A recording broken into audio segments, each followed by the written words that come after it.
Yes. Okay, so we are finishing up the digestive system, and then we'll see if we have time to move on to the, some of the other systems as well today. And then, like I said, we are not going to have time to get to the actual pig dissection next week. We will get to that when we get back from spring break. Because again, even though we have school on Monday, we will not have a normal day on Friday because of career day. So we did school Monday. Oh my gosh. Act like that's my fault. But we will get back and get to dissecting the following week.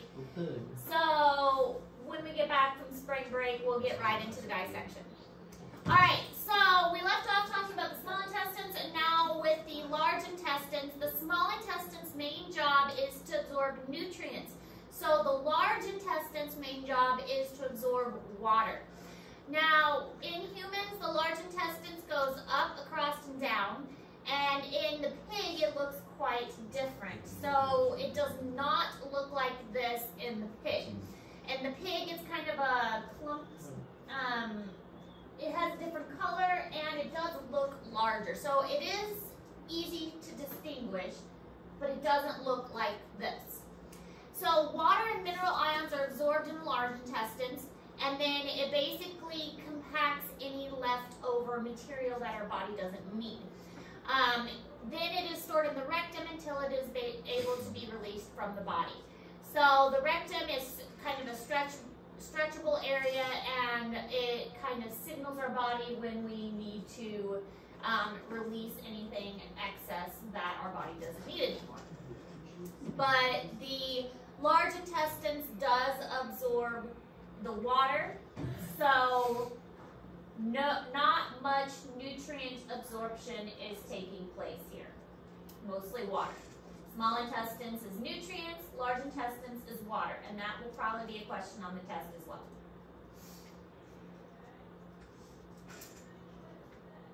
Here comes the rain. I hope it rains Saturday. Is Saturday? I have to work at the car wash, and it makes it a lot more enjoyable Why? because it's less busy. But don't you get like lots of Yeah, but it's so terrible. It's super busy. You gotta run everywhere? No, The guy can do his job. correct.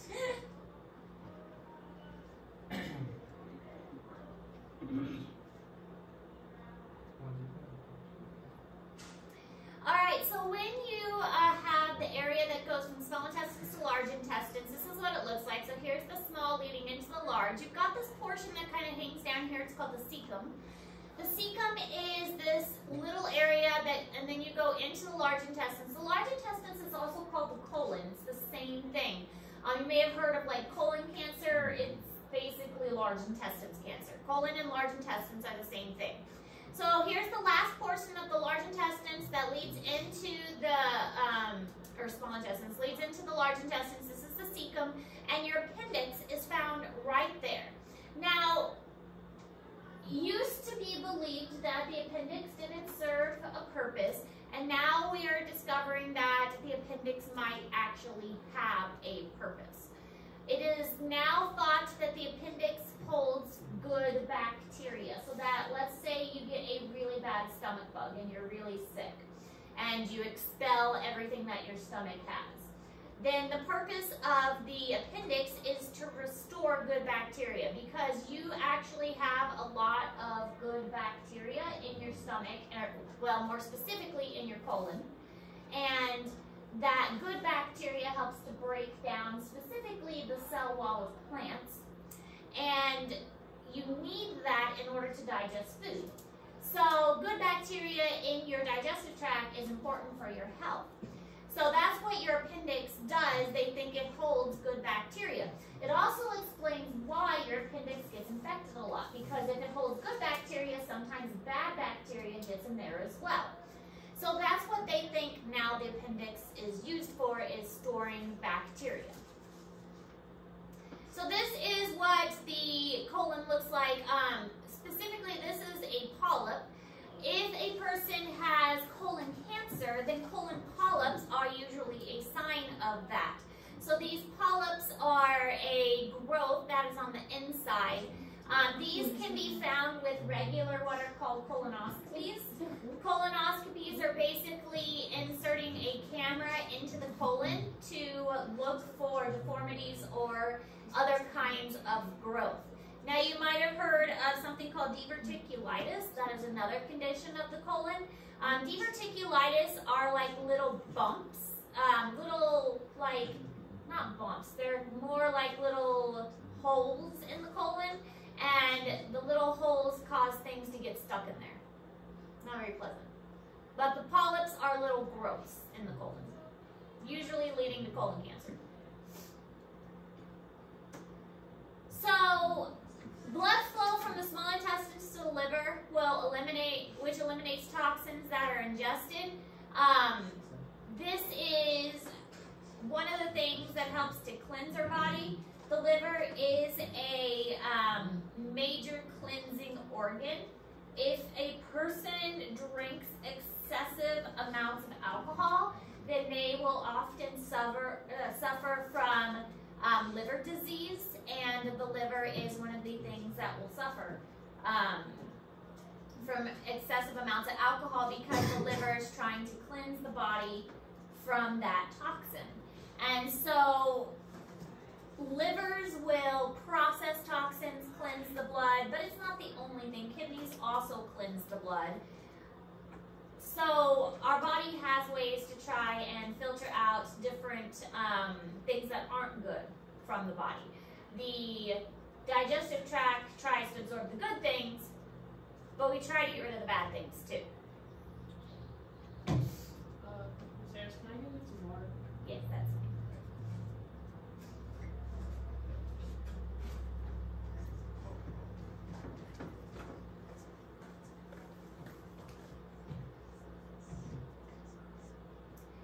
Sometimes if we get too much nutrients, we will store it, because our body's like, hey, look, we've got extra, let's store it. What do we store it as? If we eat too much, Fat. we store it as fat. Fat is an excellent long-term storage solution for our bodies. When we have extra food, our body is like, let's store some of this extra stuff and save it for later, because then we can break it down later and use it as energy for later. So having extra fat that can be broken down and used for energy at a later time is a strategy method that is a survival method. So it's a great way for our bodies to save some of that energy for later.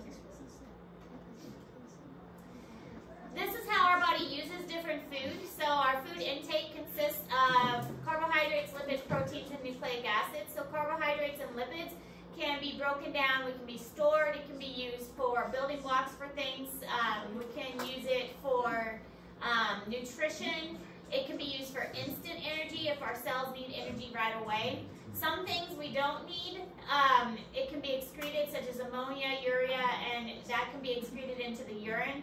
Other things can be used into building blocks for proteins and enzymes, or it can be used for other things such as hormones and nucleotides.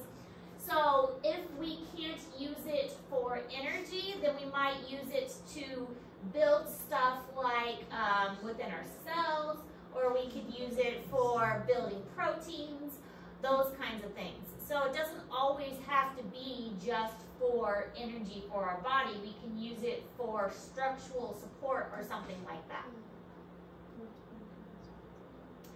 Now, food must provide energy as raw materials. There's other things like amino acids, essential amino acids, and essential fatty acids. Some things our body can make. We can make some of these things, but other things we can't. And we have to obtain other things through the food that we eat. So occasionally, we can't make the nutrients that we need. We have to get it through the food sources that we eat. So most nutritionists agree that you should minimize the intake of refined carbohydrates and saturated fats, because not all types of carbs are good, and saturated fats especially aren't good. And so if you can minimize those, you will have a general overall better health. And this can be measured by glycemic index, which you might have heard about before. When they do blood draws, they'll give you a glycemic index. And that it can be measured, if it's a high, it's not necessarily good. You usually want a lower glycemic index. And a lot of this can be measured by a simple blood draw. They take your blood and they measure for a lot of these things.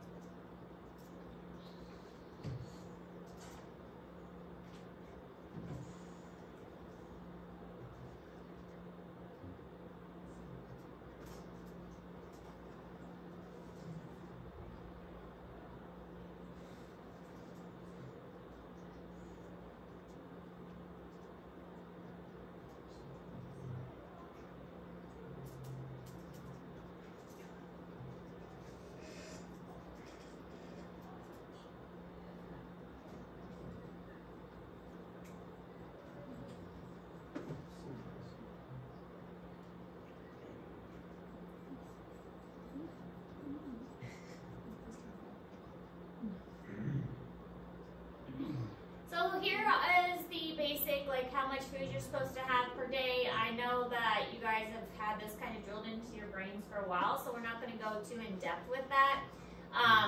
Especially these guidelines are kind of outdated. Now it's more of the My Plate information that has been updated a little more recently.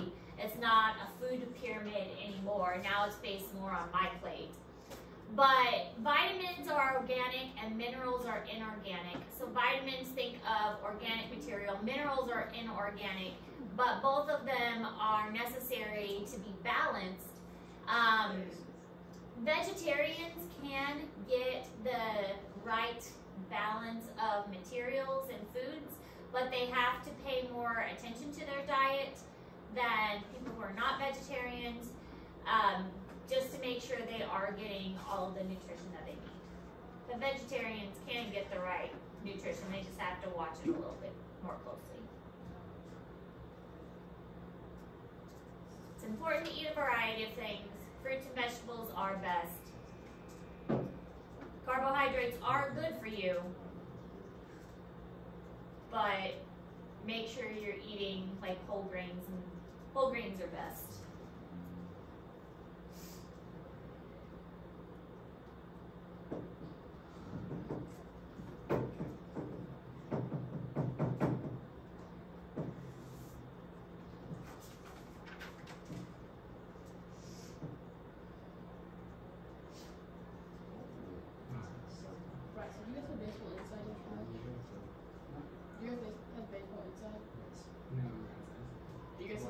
Today too? No, you should do that. What do you do on inside practices? So these are some of the major vitamins you need. You've probably heard about these. Vitamins A, D, E, and K. You can get a lot of vitamin D just by going outside in the sun. Your skin actually makes vitamin D from the sunlight. But some of these others, vitamins B, B12, vitamin C, you can get through various sources of food. Vitamin C is found in a lot of like citrus fruits. Calcium, chloride, copper, those are more minerals. Iron, think of, these are more things you're going to find like on the periodic table. They're more solid kind of earthy kind of things, but they are non-organic materials. Phosphorus, potassium, sodium, zinc, and sulfur, they are things that our body needs as well.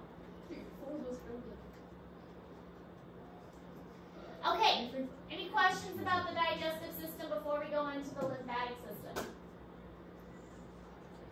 The lymphatic system is pretty simple, and we're not really going to see much of this on the pig, so we're not going to spend a whole lot of time talking about it, but we do need to go over it in at least a little bit of detail. The lymphatic system is basically our immune system. Now, our immune system is more complicated than just one system, so it's false to say that the lymphatic system is in charge of our entire immune response, because it is much more complicated than just one system.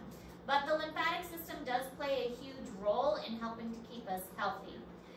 So the lymphatic vascular system, it is a series of lymph capillaries, nodes, and vessels, and it doesn't transport things like the cardiovascular system does.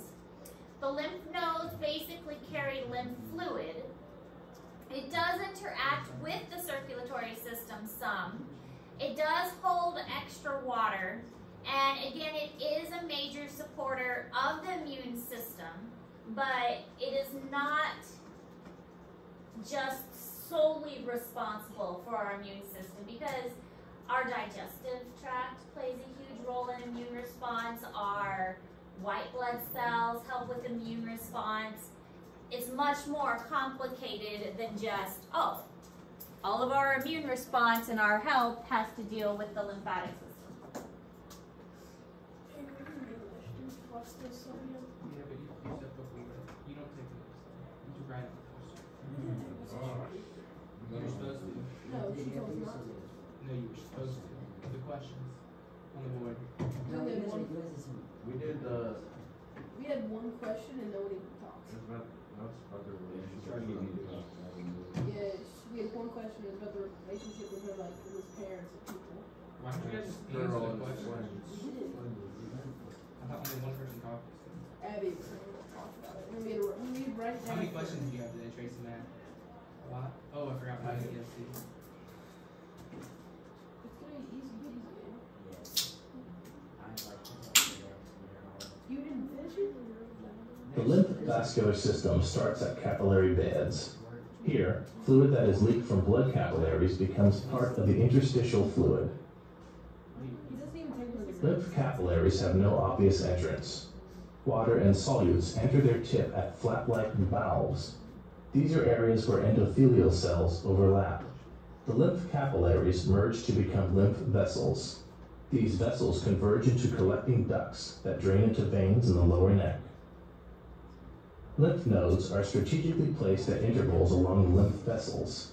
As fluid moves through the nodes, infection-fighting lymphocytes monitor it for possible invaders.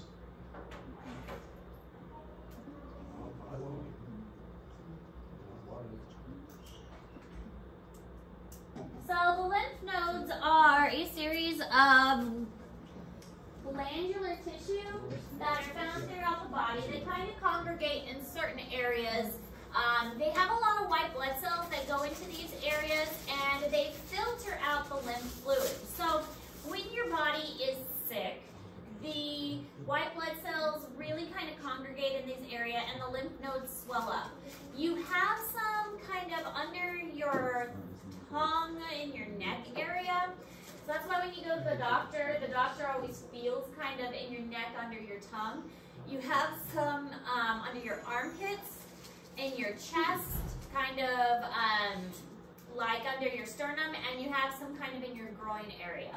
So these are all areas that have lymph nodes. Your spleen is also part of this, and your thymus gland, this is again kind of in your neck region. So these areas are all going to swell up when you get sick because they are kind of flooded with white blood cells to help fight infection and to help fight any viruses that your body may have when you get sick.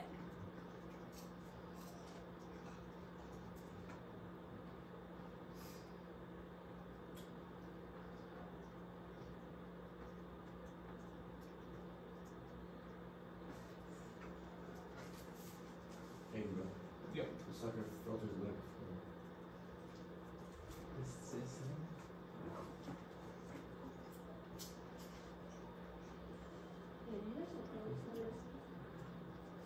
No, I need one. I'm at 3%, 37%. I think I gave mine to someone in here. Huh? I haven't used yours. Do you use Tracy's? Do you? 59 is that weird? I have like 60. What do you guys get on the history? 34. Okay, so here is where the different lymph systems are found. The really congregated green areas are where the lymph nodes are found. Now, in these drawings, the Red usually represents arteries, blue represents veins, and green represents the lymph nodes and ducts. Obviously, when we dissect a pig, it's not going to be colored that way. I think the pigs that we have, they might have been injected with pink and blue latex dye. Now the pink and the blue are, they're just like, they're fake latex dye. It's not like the vessels are really pink and blue. But they've been injected that way to help us distinguish between them. So the lymph has been drawn green in a lot of these pictures to just help us figure out what's what. But you can see that a lot of the lymph system is congregated along the core in the center, the groin area, the armpits, and the neck. This is what the lymph ducts look like. They have kind of these little flaps that allow the interstitial fluid to kind of seep into them and the fluid to seep out, so that the any pathogens or bacteria can kind of filter into it. This is a lymph node, and all the white blood cells are going to kind of congregate in here, and the vessels will go into here, and the blood filters through this so that the pathogens can be filtered through the blood. That way everything gets picked out so that our body can stay healthy. Okay, so that's really all we're going to talk about for the lymph system. Any questions with that? Nope. Alright, so we're also going to really quickly talk about the excretory system, which is another small system that's not going to take very long to cover.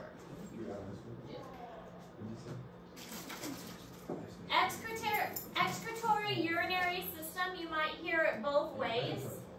Excretory urinary system, I usually call it the excretory system, but the excretory system, it balances solutes, and it is one of the most important as far as water balance. So out of all of the systems, this is the one that's going to control water balance, and it makes sense. If you are hydrated well and drinking lots of fluid, then you're going to go to the bathroom a lot. It just makes sense.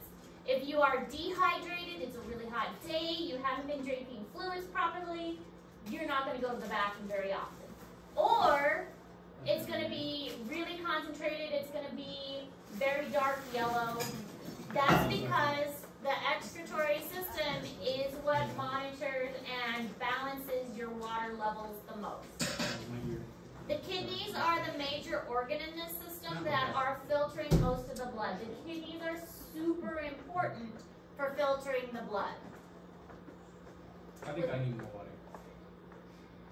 Honestly, it is the best way to determine how much water you need is how often you go to the bathroom and the color. Not a lot.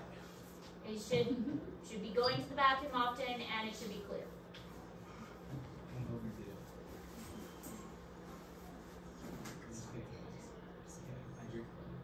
I don't need good water. We don't need to know the details. I do. I play golf. Yeah, I won the other yesterday. It's true. I'm ready to see. You get honest. I drank one last night. A whole bottle. But this gets a little complicated when animals are dealing with water loss, because animals have to deal with it in different situations. In zoology, we were talking about amphibians and amphibians in different environments. Now, if an amphibian has really porous skin, which most amphibians do, then when they're on land, they're losing water by evaporative water loss. Same is true for fish. Remember that whole osmosis and diffusion thing we've been talking about. Well, if a fish is very salty, then it's placed in fresh water. The water is just going to go straight into the fish because of osmosis and diffusion. And so this is going to cause a lot of variation in the water balance of the fish. So they have to constantly pay attention to their water levels. So if you put a fish in an ocean, then the water is going to basically be sucked out of the fish because the water around the fish in a salty environment like the salt water of the ocean is just going to naturally suck the water out of the fish. So there is a lot that animals in the environment have to worry about with this water balance. So a fish, for instance, that's in the ocean, marine fish, they have to gulp in a lot of water to replace the water that they're losing by osmosis, because the water is really salty outside of them, so the water is constantly being sucked out. So they have to drink water to replace what's being lost. Also, they're going to have very little urine production, and their urine is going to be very concentrated because they're trying to save as much water as possible. And this is opposite for a fish that's in freshwater. Freshwater fish, they have water that's constantly being sucked into them because they are very salty, and the water that's around them is not salty. So all the water is naturally going into them, so they don't need to drink any water, and they have so much extra water that water loss is in large volume, and they're going to just basically pee all the time because they're trying to get rid of all that extra water that is just naturally floating into them. Now, any birds and reptiles that are on land, they have to deal with water in a little bit of a different way. Birds and reptiles will actually produce waste as uric acid, which comes in kind of a crystallized form. Birds and reptiles don't urinate. Liz does not urinate. Liz will produce a white clump, which is uric acid.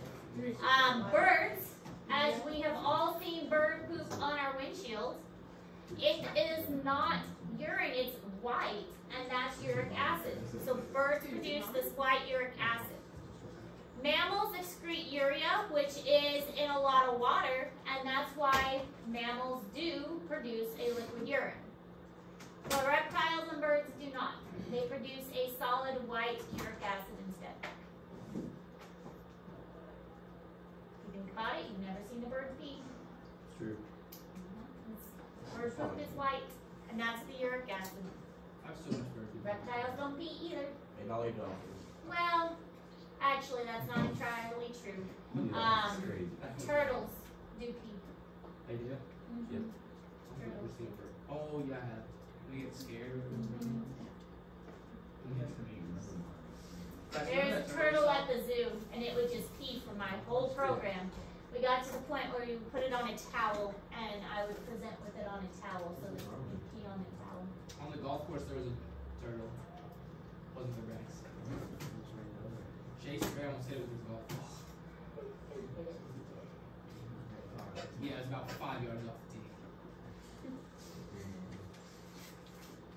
I thought it was gonna bite me. Is Chase Gray like really that ugly? Yes. Yes. Like Sam, no, Trace and Chase Gray would be close to that. Yeah, he picked it up and just UT'd it. We're just standing there awkwardly. We didn't know what to do because my dad was just kind of sitting there like. Wait, your dad was there? I thought your He dad was on the first tee. I thought your dad was gonna come to like 4. Did you not see him? No, he wasn't there for us. I saw him. Alright, so the kidneys. The kidneys are the functional unit, and they have a pair of ureters. We will be able to see the kidneys, we will be able to see the ureters, and the bladder, and the urethra. Well, I don't know if we'll be able to see the urethra. We'll see the kidneys, the ureters, and the bladder of the pig. We will not be able to see the nephrons because the nephrons are inside the kidney and too small. But we'll see the kidneys, the ureter, and the bladder of the pig. I don't think we'll be able to see the urethra, if I remember right. The kidneys are the structure that produces, does most of the work. Well, the nephron inside the kidney does most of the work. The ureters connect the kidney to the bladder. Then you have the bladder, which stores the urine, and then the urethra takes the urine from the bladder to the outside. The nephrons are the functional unit of the kidney, and they are what do most of the work of making the urine. So nephrons are these small tubules inside the kidney, and they're all kind of like windy. They've got like this little ball here, and then they dip down, and they go back up, and then they collect the urine. So they filter out the blood, and then they reabsorb it, and it's this whole complicated process. And by the time they are done, whatever's left over is what your body doesn't need and is excreted as urine.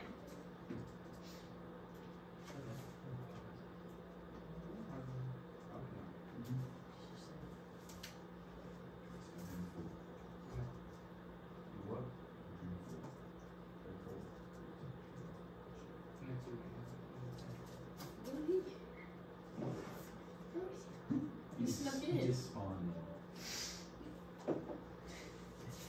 Look, he didn't spawn in. I feel like Brody doesn't spawn in. He's just like a character that spawns in for. So this is the structures that we'll be seeing in the pig. Again, we'll see the kidneys. Probably won't be able to see the adrenal gland, which is on top of the kidneys. You will see the ureters. You will see the bladder, but not the urethra. You probably won't be able to see this view. You'll be able to see the spine, the descending aorta, and the inferior vena cava. You'll be able to see that okay too. Another picture of the kidneys with the ureter coming out. That'll be visible, and then the renal artery and the renal vein. You will be able to see that as well. But inside the kidney, we have a renal cortex and a renal medulla.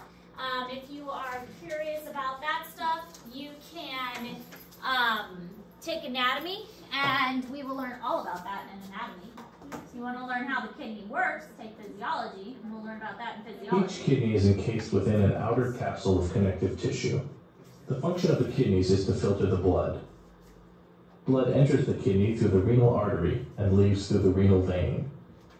Blood capillaries thread through two areas, the outer cortex and the inner medulla. The small portion of water and solutes that is not reclaimed is urine. It collects in the renal pelvis, then leaves the kidney through a ureter. The functional unit of the kidney is the nephron. Slender kidney tubules extend from the kidney cortex down into the kidney medulla. Each tubule is surrounded by a network of peritubular capillaries.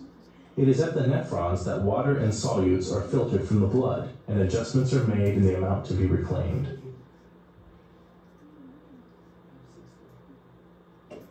Alright, so you have a Bowman's capsule, which is basically like a little cup-shaped material that it's like a jumble of vessels goes into the Bowman's capsule, and the Bowman's capsule captures all of the stuff that comes out of the vessels. So then it goes into a proximal tubule, and then it dips down into a loop of Henle, and then a distal tubule, and the distal tubule kind of comes back up. So it goes down and then back up, and that is where like all the absorption takes place. What I think is really interesting about how this whole tubule thing works is that you would think if your kidneys are filtering out the bad stuff, that it would just filter out the bad stuff. But that's not how it works. The kidneys, for whatever reason, it dumps everything out of the blood, and then it just reabsorbs the good stuff. And all that's left is the bad stuff. So it's really weird how it works. It dumps everything out, and then it reabsorbs the good stuff. So instead of just kicking out the bad stuff, it kicks out everything. And then it reabsorbs the good stuff. So, kind of weird.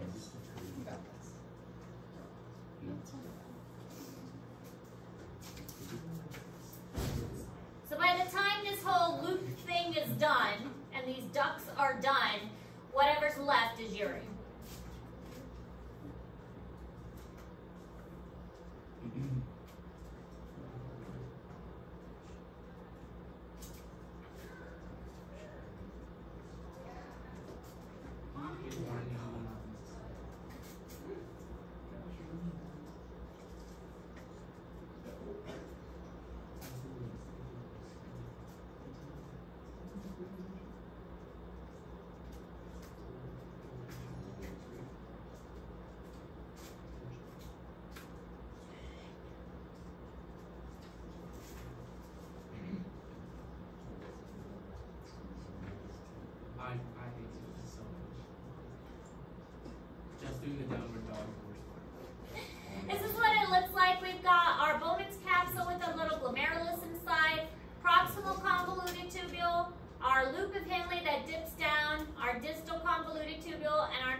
and then whatever's left over is the urine.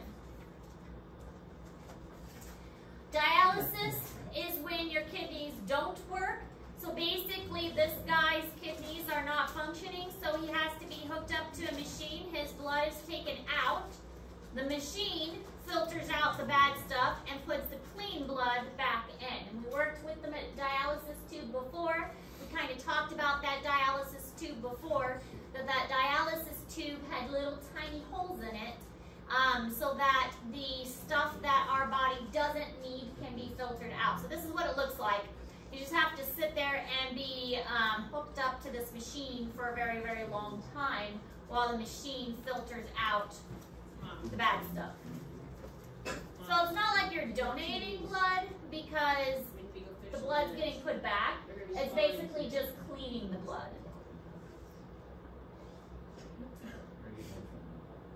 You just have to sit there a long time. During bass spawn, the chance of catching big ones? All right, so that's all for today. You have the rest of the class to work on those packets, and then tomorrow will be a work day to work on the packets as well. Next Tuesday, I will be gone. You will have my husband as a sub. I will be taking my anatomy students on a field trip to view a cadaver lab. So I will be gone on Tuesday. Cadaver, like a Dead body. yeah. Exciting. So yes, we're going to a tour to view a cadaver lab. Who? My dual credit anatomy I've student. already seen a dead person. Who's the dead person saying? I don't know. Somebody who donated their body. We're going to Westminster College. He's talking. So anyway, you will have a sub, which will be my husband, on Tuesday.